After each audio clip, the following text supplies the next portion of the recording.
Hello students, welcome back to Shubham lecturer channel. तो student, इस video में हम अयोध्या सिंह उपाध्याय हरियोध जी का जीवन परिचय लिखना सीखेंगे।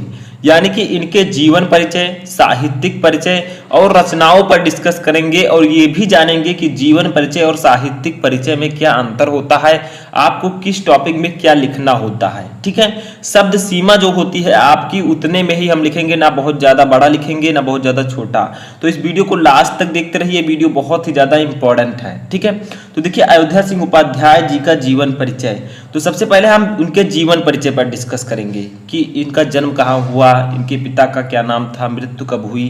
तो देखिए अयोध्या सिंह उपाध्याय का जन्म 15 अप्रैल सन 1865, ठीक है, 1865 ईस्वी में निजामाबाद जिला आजमगढ़ उत्तर प्रदेश में हुआ था। यानी कि अयोध्या सिंह उपाध्याय का जन्म जो है 15 अप्रैल सन 1865 में कहाँ हुआ था, निजामाबाद जिला आजमगढ़ जो कि उत्तर प्रदेश में है, वहां पर हुआ था। ठीक है, अब देखिए आगे इनके पिता का नाम क्या था। तो इनके पिता का नाम पंडित भोला सिंह उपाध्याय था। ठीक है, अब देखिए आगे 5 वर्ष की अवस्था में फारसी के माध्यम से इनकी शिक्षा प्रारंभ हुई। मिडिल परीक्षा पास करके ये क्वींस कॉलेज बनारस में अंग्रेजी पढ़ने गए। ठीक है, यानी कि बनारस में इन्होंने अंग्रेजी पढ़ने के लिए गए, लेकिन पर अस्वस्थता के कारण यानी कि स्वस्थ ना होने के कारण अध्ययन छोड़ना पड़ा। स्वाध्याय से ही यानी कि घर पर ही इन्होंने हिंदी, संस्कृत, फारसी और अंग्रेजी में अच्छा ज्ञान प्राप्त कर लिया। निजामाबाद के मिडिल स्कूल के अध्यापक, कानूनगो और काशी विश्वविद्यालय में अवैतनिक शिक्षक के पदों पर इन्होंने कार्य किया। यानी कि काशी विश्वविद्यालय में इन्होंने अवैतनिक मतलब बिना वेतन के इन्होंने टीचर के रूप में या शिक्षक के रूप में कार्य किया। ठीक है, तो इतना समझ में आया। इसमें सिर्फ मैंने यही बताया है कि इनका जन्म 15 अप्रैल सन 1865 को हुआ था निजामाबाद जिला आजमगढ़ में। ठीक है, इनके पिता का नाम पंडित भोला सिंह उपाध्याय था। मिडिल परीक्षा पास करने के बाद ये बनारस में अंग्रेजी पढ़ने गए, लेकिन अस्वस्थता के कारण उसको छोड़ना पड़ा। ठीक है, अब देखिए आगे हम लिख देते हैं यहाँ पर इनकी मृत्यु कब हुई। ठीक है, तो देखिए हरियोध जी की, ठीक है, हरियोध जी की मृत्यु यानी कि इनका डेथ कब हुआ, तो इनकी मृत्यु जो है 6 मार्च, इसे मैं ब्लैक से लिख रहा हूँ क्योंकि बहुत ही इंपॉर्टेंट है। जीवन परिचय में ज़्यादा इंपॉर्टेंट आपको जो कब ये पैदा हुए थे यानी कि इनका जन्म कब हुआ था, कब इनकी मृत्यु हुई थी। तो 6 मार्च सन 1947 ईस्वी।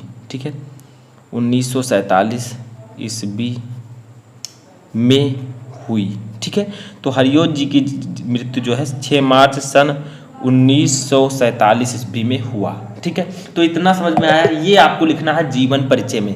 मैंने इसको छोटा करके लिखा है क्योंकि आपको शब्द सीमा 80 वर्ड की लिखनी होती है। ठीक है, तो मैंने इस प्रकार से लिखा ताकि ना ज़्यादा बड़ा हो ना ज़्यादा छोटा। आगे देखिए जीवन परिचय के बाद हम समझेंगे साहित्यिक परिचय। साहित्यिक परिचय में साहित्य में इन्होंने किस प्रकार काम किया है, किस प्रकार के थे। ठीक है, तो देखिए हरियोध जी द्विवेदी युग के प्रतिनिधि कवि थे। यानी कि जो अयोध्या सिंह उपाध्याय हरियोध जी हैं ये द्विवेदी युग के प्रतिनिधि कवि थे।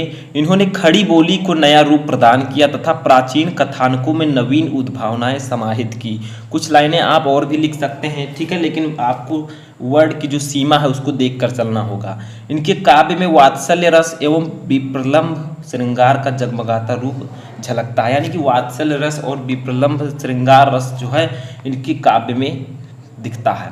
तो समझ में आया, ये है साहित्यिक परिचय। आप और भी बड़ा लिख सकते हैं साहित्यिक परिचय को। ठीक है, लेकिन इतना मैंने आपको बताया। अब हम देखेंगे इनकी रचनाएं। तो स्टूडेंट देखिए रचनाएं, हरियोध जी ने काव्य और गद्य दोनों में जो है महत्वपूर्ण भूमिका निभाई है। तो हरियोध जी की रचनाएं निम्नलिखित हैं। सबसे पहले हम जानेंगे काव्य की रचनाएं इनकी कौन सी हैं। ठीक है, तो काव्य में सबसे प्रचलित जो है वो है प्रिय प्रवास। शायद आपको पता हो, बहुत ही फेमस रचना है। ठीक है, तो प्रिय प्रवास काव्य में। ठीक है, उसके बाद में इनकी रचना है वैदेही वनवास। वैदेही वनवास, ठीक है, वैदेही वनवास। ठीक है, सेकेंड रचना है। उसके बाद में इनकी जो काव्य की रचना है वो क्या है उसको समझते हैं। उसके बाद में हमारा है रस कलश। रस कलश, ठीक है, ये रचना है। मैं इसको थोड़ा पेन आगे पकड़कर पीछे पकड़कर लिख रहा हूँ ताकि ये जो है धुंधला ना दिखे। ठीक है, तो प्रिय प्रवास, वैदेही वनवास, रस कलश, ठीक है, चोखे चौपदे, चोखे चौपदे और है आपका चुभते चौपदे, चुभते चौपदे। तो ये जो है इनकी काव्य की रचनाएं हैं। ये आपके हिंदी साहित्य बहुविकल्पीय प्रश्नों में भी पूछे जा सकते हैं। तो काव्य में इन्होंने कौन कौन सी रचनाएं दी? तो प्रिय प्रवास, वैदेही वनवास, रस कलश, चोखे चौपदे और चुभते चौपदे। अब इनके काव्य ग्रंथ भी हैं, कई ग्रंथ हैं, उनको भी लिखते हैं और समझते हैं। ठीक है, तो एक है फर्स्ट जो है वो है रुक्मिणी परिणय। ठीक है, इनका फर्स्ट ग्रंथ है। दूसरा है, सब मैं बता दूंगा, आप जो याद करना चाहे याद कर सकते हैं। ठीक है, प्रद्युम्न विजय। ठीक है, रुक्मिणी परिणय, प्रद्युम्न विजय, और यहाँ से मैं लिखता हूँ बोलचाल, बोलचाल। ठीक है, उसके बाद में है पद्य प्रसून, पद्य प्रसून, एक एक को नोट कर लीजिएगा, पीडीएफ भी मैं दे दूंगा। उसके बाद है पारिजात। ठीक है, पारिजात। उसके बाद है ऋतु मुकुर। ठीक है, सभी मैं लिखवा रहा हूँ, कोई छोड़ने वाला नहीं हूँ। ठीक है, जो आप चाहें उसे लिख सकते हैं, कोई जरूरी नहीं है सभी को लिखें। उसके बाद में देखो काव्योपवन, काव्योपवन। ठीक है, उसके बाद में है आपका प्रेम पुष्पोपहार, प्रेम पुष्पोपहार। ठीक है, उसके बाद है प्रेम प्रपंच, प्रेम प्रपंच। कई जो है इनकी रचनाएं हैं, एक आध में और लिखवा देता हूँ। ठीक है, बस इतने लगभग रचनाएं इनकी जो है काव्य ग्रंथ में है। रुक्मिणी परिणय, प्रद्युम्न विजय, बोलचाल, पद्य प्रसून, पारिजात, ऋतुमुकुर, काव्योपवन, प्रेम पुष्पोपहार और प्रेम प्रपंच। ठीक है, इनकी रचनाएं हैं ये काव्य ग्रंथ में। उपन्यास में देख लेते हैं। उपन्यास में इनका है ठेठ हिंदी का ठाठ, हिंदी का ठाठ। ठीक है, उसके बाद में अधखिला फूल, अधखिला फूल। ठीक है, उसके बाद में इनका है प्रेम कांता, प्रेम कांता। इतनी रचनाएं जो हैं इनके उपन्यास में हैं। यहाँ पर बात आती है जो मैंने लास्ट में लिखा है, साहित्य में स्थान।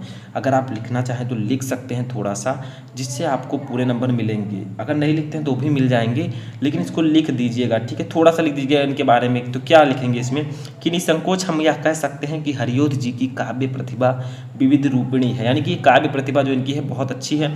निश्चय ही ये हिंदी के गौरव हैं। ठीक है, इस प्रकार से आप जो है अयोध्या सिंह उपाध्याय जी का जीवन परिचय लिख सकते हैं। इनके जन्म और मृत्यु के बारे में याद रखिएगा, कब जन्म हुआ कब मृत्यु हुई, ये बहुत ही इंपॉर्टेंट है। तो आई होप कि आपको वीडियो पसंद आया होगा। वीडियो पसंद आया तो वीडियो को लाइक कर दें, चैनल पर नए चैनल को सब्सक्राइब कर लें। इससे पहले जो मैंने वासुदेव शरण अग्रवाल और भी जीवन परिचय बताया है उसको भी आप जाकर देख सकते हैं।